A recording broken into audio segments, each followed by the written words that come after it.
오늘 말씀은 누가복음 19장 28, 46절의 말씀입니다. 누가복음 19장 28절에서 46절 같이 읽습니다. 시작. 예수께서 이 말씀을 하시고 예루살렘을 향하여 앞서서 가시더라. 감람원이라 불리는 산 쪽에 있는 벳바게와 베다니에 가까이 가셨을 때 제자 중 둘을 보내시며 이르시되 너희는 맞은편 마을로 가라. 그리로 들어가면 아직 아무도 타보지 않은 나귀 새끼가 매어 있는 것을 보리니 풀어 끌고 오라. 만일 누가 너희에게 어찌하여 푸느냐 묻거든 말하기를 주가 쓰시겠다 하라 하시매 보내심을 받은 자들이 가서 그 말씀하신 대로 만난지라. 나귀 새끼를 풀 때 그 임자들이 이르되 어찌하여 나귀 새끼를 푸느냐 대답하되 주께서 쓰시겠다 하고 그것을 예수께로 끌고 와서 자기들의 겉옷을 나귀 잎 새끼 위에 걸쳐놓고 예수를 태우니 가실 때 그들이 자기의 겉옷을 길에 펴더라.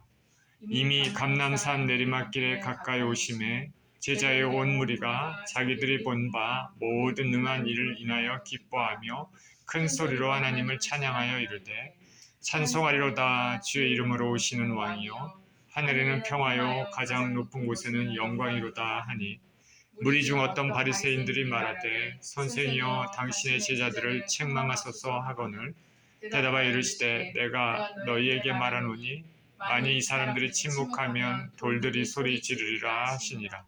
가까이 오사 성을 보시고 오시며 이르시되 너도 오늘 평화에 관한 일을 알았더라면 좋을 뻔하였거니와 지금 내 눈에 숨겨졌도다. 날이 이를지라 내 원수들이 토둔을 쌓고 너를 둘러 사면으로 가두고 또 너와 및 그 가운데 있는 내 자식들을 땅에 메어치며 돌 하나도 돌 위에 남기지 아니하리니 이는 내가 보살핌 받는 날을 알지 못함을 인함이니라 하시니라. 성전에 들어가서 장사하는 자들을 내쫓으시며 그들에게 이르시되 기록된 바 내 집은 기도하는 집이라 되리라 하였거늘 너희는 강도의 소굴을 만들었도다 하시니라. 아멘. 종려주일에 주님이 하신 일이라는 제목으로 말씀을 나누겠습니다. 기도합니다. 사랑하시는 하나님, 감사합니다. 오늘 귀한 주일, 종려주일입니다.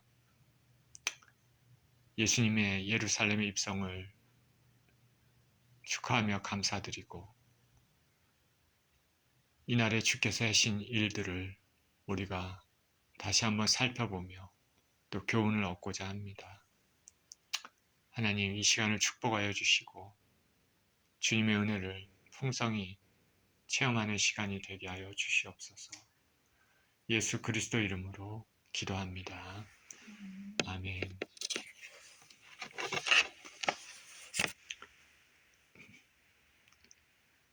예수님께서 여리고를 지나시면서 삭개오를 만났습니다. 삭개오에게 예수님은 구원을 베푸셨습니다. 삭개오를 불렀을 때 삭개오는 예수님이 자신을 부른다는 것에 대해서 몸둘 바를 몰라 했습니다. 그는 예수님을 진정으로 영접하고 변화됐습니다. 그는 자기의 소유의 절반을 가난한 자에게 주겠다고 예수님께 말했습니다. 그리고 남에게 토색한 것이 있다면 4배나 갚겠다고 말했습니다. 완전히 변화된 것입니다. 예수님께서는 이렇게 이 땅에 잃어버린 자들을 찾기 위해 이 땅에 오셨습니다. 이제 여리고를 지나 예루살렘을 향해 가십니다.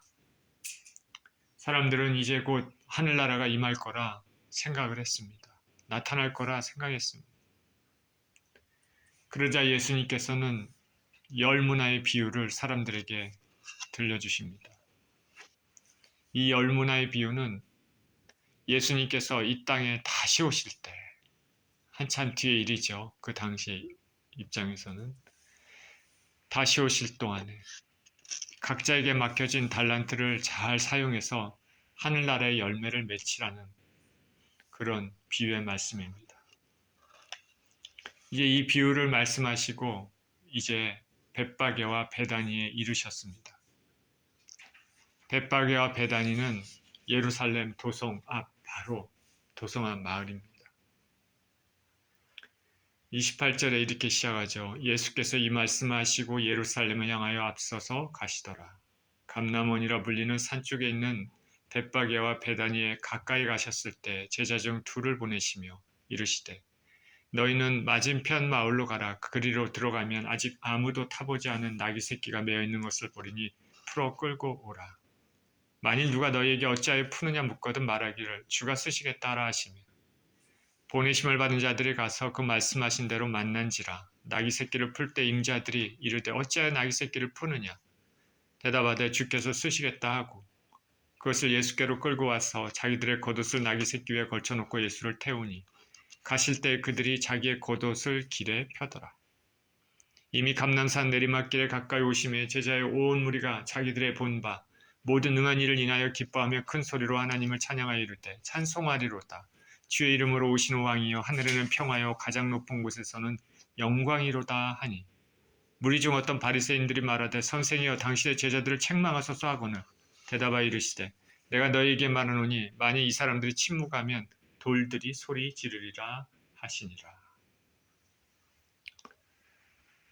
자, 예수님께서 예루살렘에 입성하실 때의 모습이죠. 나귀 새끼를 타시고 예루살렘에 예수님이 입성하셨습니다. 이번 예루살렘의 입성, 예루살렘에 방문하는 것은 이전에 방문했던 것하고는 다릅니다. 이번에는 사람들의 주목을 받았습니다. 이번 방문은 왕으로서의 입성입니다. 특히 유대인들은 예루살렘의 예수님의 입성을 로마로부터 자신들을 해방시켜줄 정치적, 군사적 메시아로서의 입성을 기대했습니다.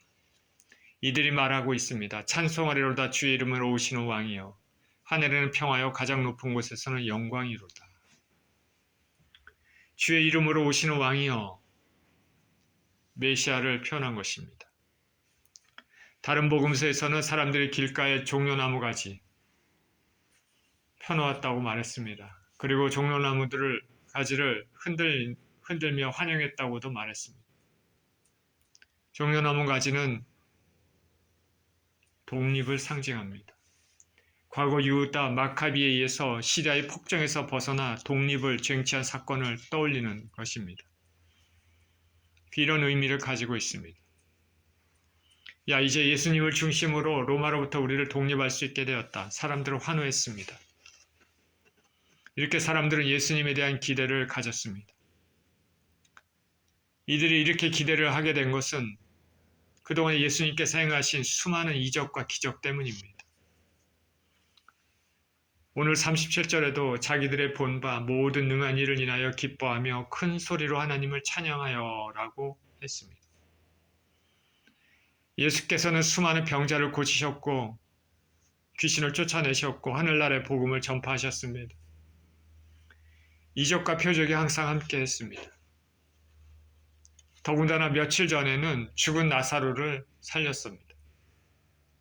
분명히 죽었다고 생각했는데 무덤에 놓여서 썩은 냄새도 났었는데 장례를 치르고 있었는데 예수님께서 살리신 것입니다. 이 광경을 직접 목도한 사람들도 많이 있었고 또 다른 사람들은 말로써 들었습니다. 아주 오래전에 엘리야 때 엘리사 때의 강력한 능력이 생각나는 일입니다. 사람들은 예수님이야말로 하나님께서 보내신 분이라고 생각했습니다. 그들이 고대하던 메시아입니다. 유대인들이 가졌던 메시아 사상은 로마로부터 독립시켜줄 강력한 인물이었습니다. 정치적이든 군사적이든 메시아를 통해서 유대인들이 로마로부터 독립된다는 것은 영광을 얻을 것이라는 것입니다. 이러한 생각은 사람들로 하여금 예수님을 찬양하면서 임금의 성, 예루살렘 성으로서의 입성을 환영했습니다. 그런데 사람들의 생각과는 달리 예수님께서 생각하신 예루살렘 입성은 달랐습니다. 사람들의 생각과 예수님의 생각이 다른 것입니다. 우리는 삶이 공고하고 힘들 때 신앙생활도 무턱대고 그것에 모든 것을 초점을 맞추다 보면 하나님의 뜻을 잘못 이해할 수 있는 것입니다. 하나님의 생각과 우리의 생각이 다를 수 있다는 것이죠. 삶의 기로에서 이리 갈까 저리 갈까 어떻게 해야 될지 몰랐을 때 무작정 성경책을 펴봤더니 여리고가 나왔습니다. 그러면 여리고로 가야 됩니까? 맞을 수도 있지만 틀릴 수도 있습니다. 무슨 일을 결정할 때 신중하게 기도를 통해서 세미한 영적인 인도하심에 민감해야 되겠습니다. 나의 생각에 모든 것을 초점을 맞추다 보면 하나님의 뜻과 다를 수가 있다는 것입니다. 사람들은 이렇게 잘못된 생각을 가지고 예수님을 환영했습니다. 그렇지만 예수님께서는 이들에 대해서 이랬다 저랬다 잘못했다 말씀하지는 않으셨습니다. 이들이 예수님을 환호하고 높이는 것에 대해서 아무 말씀도 하지 않으셨습니다. 물론 그 안에 동기가 잘못됐을지라도. 예수님은 나귀를 타고 방문하셨습니다. 나귀는 무엇입니까? 겸손을 상징한다 하겠습니다. 나귀 보면 참 귀엽지 않습니까? 나귀 보면 무슨 폭력적인 것이 생각나지도 않고 그냥 착하고 순종적이고 그런 이미지가 우리가 나귀를 통해서 우리가 그런 것들을 볼 수 있지 않습니까? 나귀는 사납지 않습니다. 평화를 상징한다고도 하겠습니다. 예수님의 방문은 힘을 휘두르는 그런 메시아가 아니라 겸손의 메시아, 온유와 평화의 메시아로 오신 것을 의미했습니다. 유대인들이 스가랴서의 예언을 제대로 이해했다면 그들이 생각한 메시아관에 대해서 좀 더 신중히 생각했을 것입니다. 스가랴서 9장 9절에 시온에 따라 크게 기뻐할지어다. 예루살렘에 따라 즐거이 부를지어다. 보라, 내 왕이 내게 임하시나니 그는 공의로우시며 구원을 베푸시며 겸손하여서 나귀를 타시나니 나귀의 작은 것 곧 나귀 새끼니라.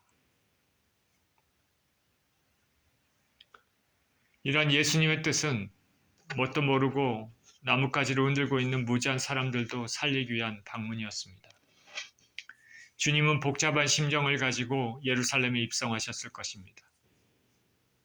바로 가장 가까이 있었던 12제자들만이라도 예수님의 뜻을 알았을까? 예수님께서는 이전에 제자들에게 이제 예루살렘으로 올라가는데 인자가 유대 지도자들과 이방인들에게 고난을 받고 죽임을 당하고 3일 만에 살아나야 한다고 말씀하셨습니다.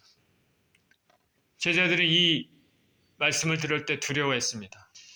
근데 이 말씀이 무슨 일인지 몰랐습니다. 제자들의 눈에는, 귀에는 이 말씀의 의미가 가려졌습니다. 이해를 못했습니다. 그렇기 때문에 예루살렘에 올라가는 그 도중에 제자들은 싸움을 합니다. 너가 높은가 내가 높은가. 이제 예수님께서 예루살렘에 입성하면 가장 가까이 있었던 제자들이기 때문에 한 자리를 차지할 기대도 하고 있었을 것입니다. 그래서 요한과 야고보의 어머니는 예수님께 가장 가까운 자리에 자신의 아들들을 앉혀달라고까지 했습니다. 요한과 야고보의 어머니는 믿음의 여인 아닙니까? 예수님을 끝까지 지켰던 여인 아닙니까? 그런데도 그 마음 가운데는 이런 게 있었던 것이죠. 그죠? 요한과 야고보의 어머니 그랬습니다. 군중들도 제자들도 환호성을 지르면서 예수님을 맞이했지만은 예수님의 마음은 복잡한 심경이었습니다. 이제 예수님의 이번 예루살렘 방문의 본 목적이 무엇입니까? 그것은 앞서 평화의 메시아로서의 의미와 연관된다 하겠습니다. 예수님의 이번 방문은 인간의 죄로 인해 하나님과 화평의 관계가 깨져버렸던 것을 회복시키는 방문이었습니다. 우리가 죄를 지으면 하나님과의 화평의 관계가 깨어집니다.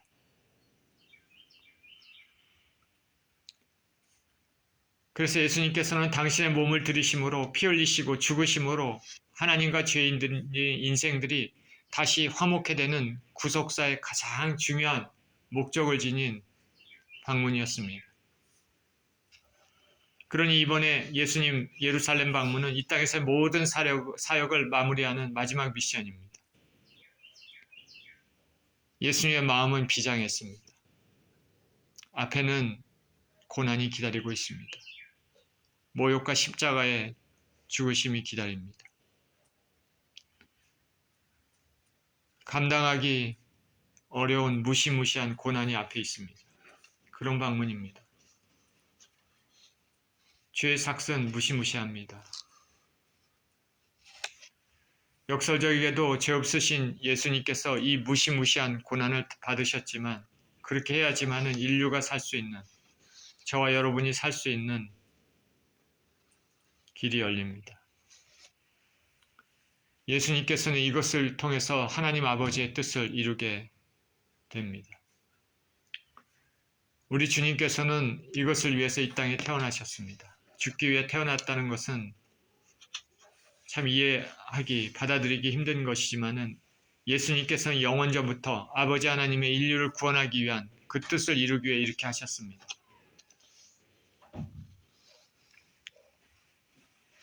그러니 감사하시기를 바랍니다.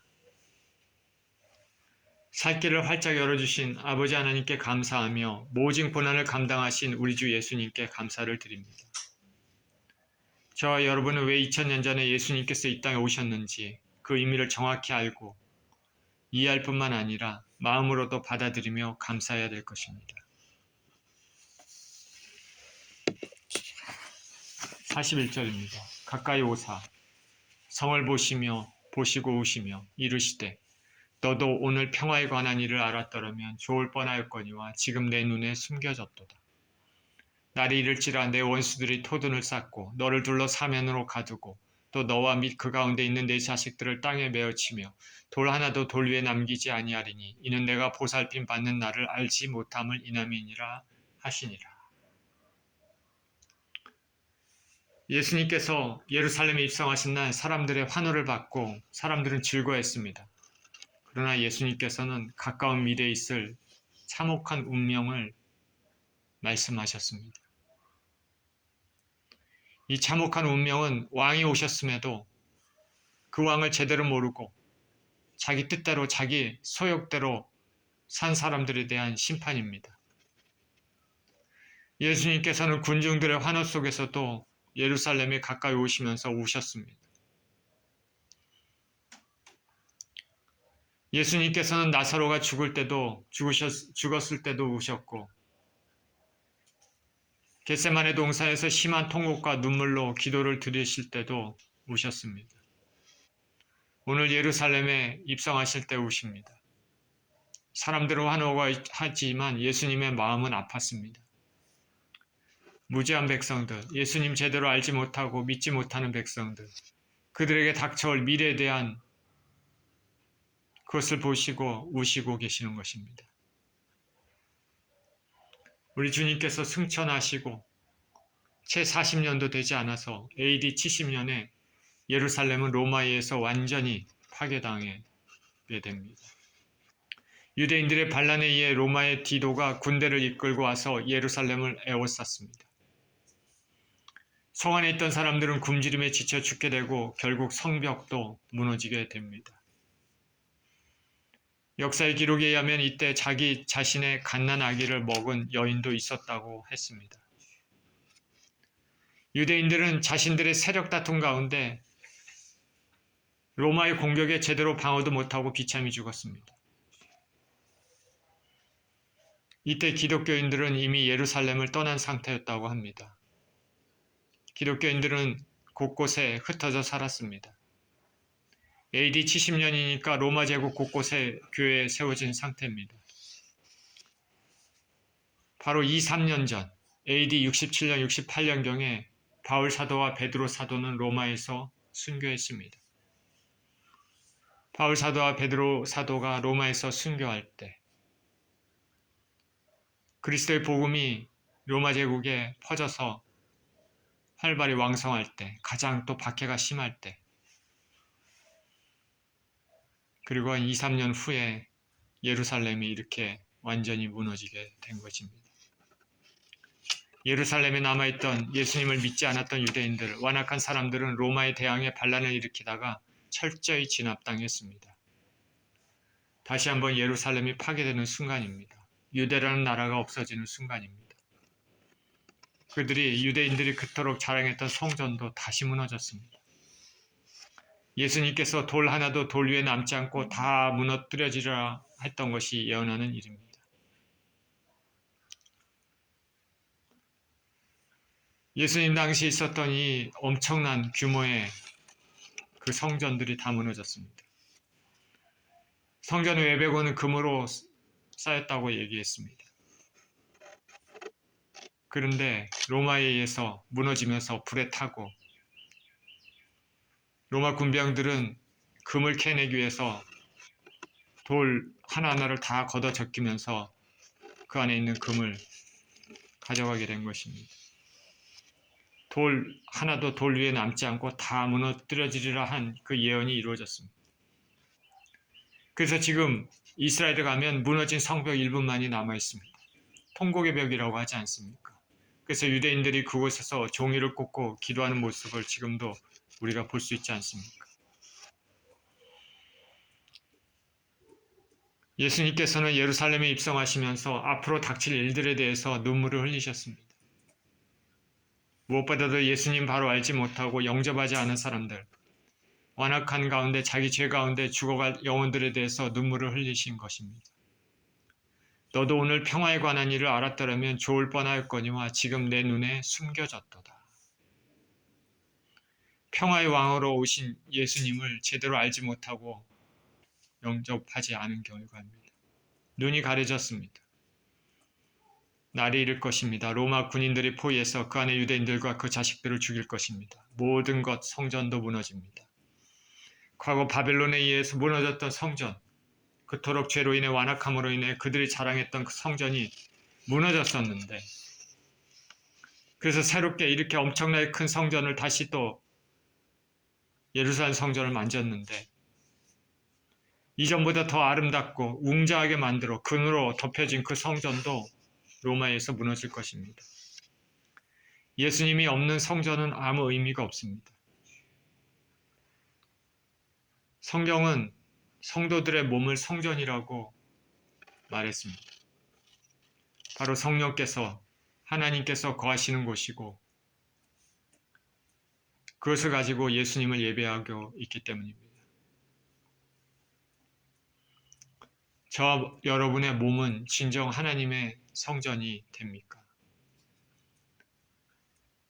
저와 여러분은 몸으로 영광을 돌리고 있습니까? 저와 여러분의 성전은, 심령은, 몸은 세상이 깨끗하지 못한 것으로 채워져 있습니까? 아니면은 정결합니까? 그러므로 형제들아, 내가 하나님의 모든 자비하심으로 너희를 권하노니 너희 몸을 하나님이 기뻐하시는 거룩한 산제물로 드리라. 이는 너희가 드릴 영적 예배니라. 로마서 12장 1절은 이렇게 말합니다. 너희 몸을 하나님이 기뻐하시는 거룩한 산제물로 드리라. 너희 몸은 우리 몸, 우리 삶 전체를 뜻합니다. 예수님께서 종려주일에 사람들의 환호를 받으며 입성했지만 그들의 무지함과 예수님을 진정으로 영접하지 않음으로써 앞으로 닥칠 환란을 생각하면서 오셨습니다. 저 여러분들도 아직 예수님을 알지 못하는 사람들을 보면서 안타까운 마음을 가져야 될 것입니다. 특별히 아직 믿음을 갖지 않는 사랑하는 사람들, 가족들을 위해 힘써 애써 기도해야 될 것입니다. 명심하십시오. 구원에 대한 것은 우리뿐 아니라 우리가 사랑하는 가족들도 같이 함께 가야 되는 것입니다. 내가 사랑하는 사람이 지옥의 불 가운데, 죄 가운데 고통받는 것을 진짜 볼 수 있겠습니까? 45절입니다. 성전에 들어가사 장사하는 자들을 내쫓으시니 그들에게 이르시되 기록된 바 내 집은 기도하는 집이 되리라 하였거늘 너희는 강도의 소굴을 만들었도다 하시니라. 종려주일에 예수님께서는 사람들의 환호를 받으면서 입성하셨고 예루살렘에 가까이 가시면서 눈물을 흘리셨습니다. 앞으로 당할 화에 대해서. 그 다음에 그날에 예루살렘에 입성하시고 나서 성전에 들어가십니다. 성전은 신앙의 중심입니다. 사람들은 성전을 중심으로 제사도 드리고 하나님과 관계를 맺고 살고 있었습니다. 유대인들에게 성전은 센터입니다.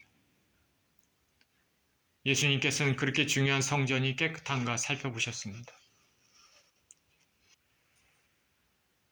그렇게 성전이 중요한가? 하나님께서도 우리의 몸, 우리의 성전이, 우리 심령이 깨끗한가를 살펴보시는 것과 같은 것입니다. 예수님께서 성전에 들어가 봤더니 장사하는 사람들이 있었습니다. 돈을 바꾸는 사람들도 있고 희생제물을 파는 사람들, 이런 사람들이 있는 것입니다. 제사를 드리기 위해서 편하게 하기 위해서 이런 비즈니스가 생겨났습니다. 이 비즈니스 통해 이권, 이것은 대제사장이나 종교 지도자들에게 들어갔을 것이라는 것은 의심의 여지가 없습니다. 종교를 통해서 장사를 하고 있는 것입니다.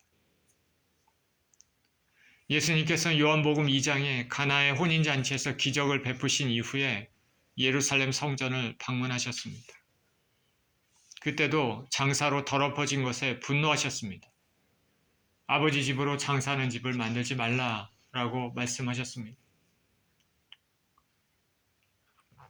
거의 3년 전의 일입니다. 이렇게 성전을 청결하게 하셨지만은 3년이 지난 지금도 여전히 성전 안에서는 장사가 이루어지고 있었습니다. 주님께서는 분노하셨습니다. 거룩한 분노입니다. 어떤 사람들은 예수님을 분노하지 않는다고 하는데 잘못 생각하신 것입니다.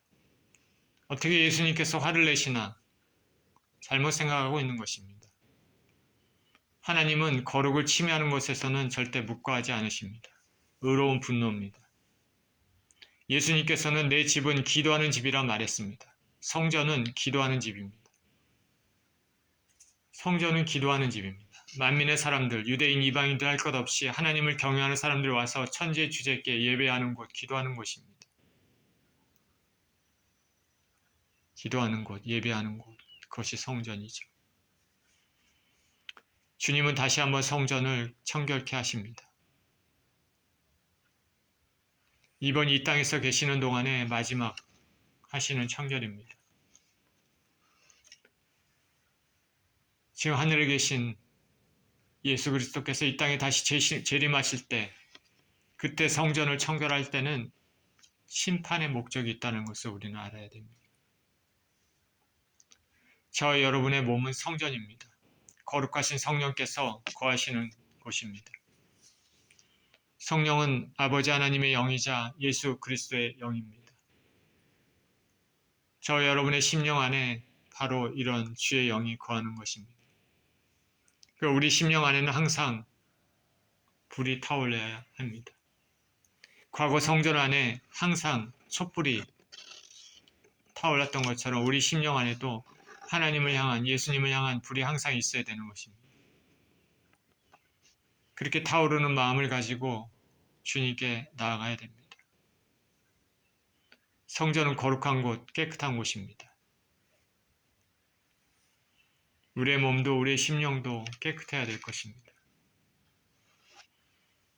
저와 여러분은 우리의 몸, 우리의 마음, 우리 삶의 모든 것을 거룩한 산제사로 하나님께 드려야 되겠습니다. 오늘 본문에서 종려주일에 주님께서 마지막으로 예루살렘을 방문하시면서 있었던 일에 대해서 살펴봤습니다. 사람들은 겉옷을 펼치고 종려나무 가지를 길에 깔고 그 가지를 흔들면서 환호했지만 예수님께서는 정치적 군사적 메시아가 아닌 겸손의 왕, 평화의 왕으로 오셨습니다. 우리 인생들의 죄로 인해 하나님께 안 막혀졌던 불화의 관계를 깨시기 위해, 화평케 하시기 위해 오셨습니다. 사람들은 이것을 알아야 됐습니다. 예수님께서는 예루살렘을 보시며 우셨습니다. 앞으로 있을 참혹한 일들에 대해서 우신 것입니다. 예수님을 믿지 않은 완악한 마음의 사람들에 대해서 그들의 당할 미래를 보시고 오신 것입니다. 예수님은 이제 성 안에 들어가시자마자, 입성하시자마자 제일 먼저 성전을 찾으셨습니다. 성전의 상태를 점검하기 위한 것입니다. 성전의 주인은 예수 그리스도십니다. 그런데 성전은 여전히 더러워져 있었습니다. 강도의 소굴이 된 성전을 말씀하시면서 심판에 대해서 암시를 하셨습니다. 우리 신약시대에 사는 성도들에게는 그 몸이 성전이라고 얘기했습니다. 우리의 심령은 하나님을 향한 불꽃이 항상 타올라야 되겠습니다. 성령의 불, 거룩한 심령입니다. 우리 심령은 하나님이 거하실 수 있도록 정결해야 됩니다.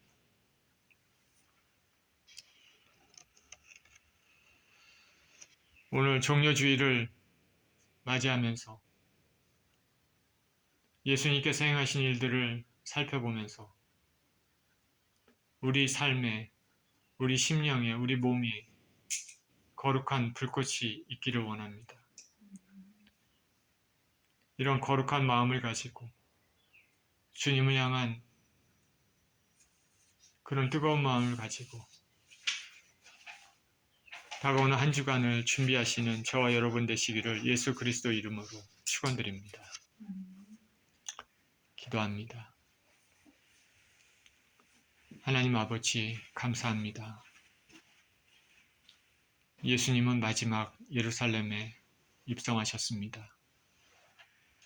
이번 입성은 예수님의 사역을 마무리하는 가장 중요한 입성입니다. 우리들을 살리시기 위해 몸을 들이시는, 죽으시는, 고난받으시는 그 일이 앞에 놓여 있습니다. 우리를 위해서 이런 희생을 감수하신 우리 주님께 감사와 찬양을 드립니다. 예수님께서는 성전을 방문하시면서 성전이 깨끗한지 아닌지를 살펴보셨습니다. 하나님 우리 아버지, 우리 심령 안이 정결하고 깨끗한지 아닌지 주님은 아십니다. 하나님, 우리가 주님 앞에 진실하고 신실한 그런 심령을 갖게 하여 주시고 성전의 아버지 하나님 불꽃이 항상 타오르는 것처럼 우리 심령 안에 주님을 향한 불꽃이 항상 타오를 수 있게 하여 주시옵소서. 감사드리며 예수 그리스도 이름으로 기도합니다.